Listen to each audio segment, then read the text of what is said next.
Hi friends, happy republic day to all. చాలామందికి గణతంత్ర దినోత్సవం అంటే ఏంటో తెలియదు.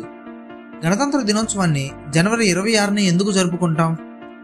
గణతంత్ర దినోత్సవం చరిత్ర ఏంటి? ఇలాంటి ప్రశ్నలు మీకు ఉన్నాయా? అయితే ఈ వీడియోని ఎక్కడా స్కిప్ చేయకుండా చూడండి. అలానే మీరు ఇండియన్ అయితే ఒక లైక్ చేసి మన ఛానల్ని సబ్స్క్రైబ్ చేసుకోండి.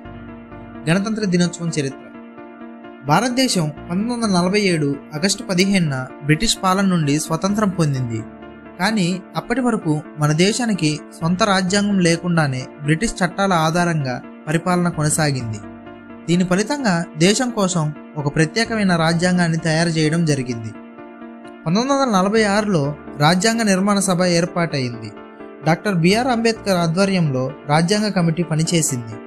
రాజ్యాంగాన్ని రూపొందించడానికి సుమారుగా 2 సంవత్సరాల 11 నెలల 18 రోజులు పట్టింది.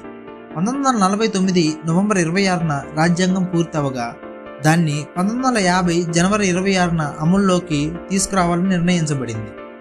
ఎందుకని మనం జనవరి 26నే రిపబ్లిక్ డే జరుపుకుంటాం? 26 జనవరి 1930లో లోహార్ కాంగ్రెస్ సమావేశంలో పూర్ణ స్వరాజ్ దినోత్సవంగా ప్రకటించారు. అంటే కంప్లీట్ ఇండిపెండెన్స్ డేగా ప్రకటించారు. అదే రోజున స్వతంత్ర లక్ష్యాన్ని నెరవేర్చడానికి ఈ తేదీ ప్రాముఖ్యంగా నిలిచింది. ఈ నేపథ్యంలో 26 జనవరి తేదీని గణతంత్ర దినోత్సవం కోసం ఎంచుకున్నారు.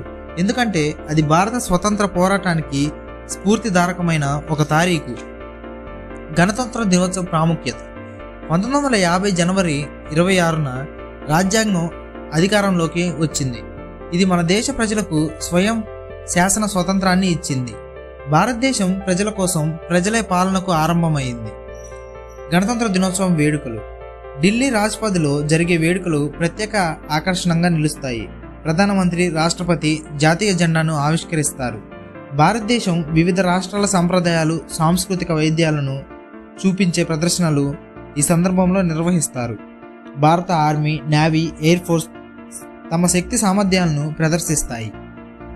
గణతంత్ర దినోత్సవం మనకి జాతీయ గౌరవాన్ని తీసుకొచ్చింది. ఈరోజు మన స్వతంత్రం, ప్రజాస్వామ్య విలువలు మరియు రాజ్యాంగం ద్వారా లభించిన హక్కుల్ని స్మరించుకునే దినంగా ఉంది.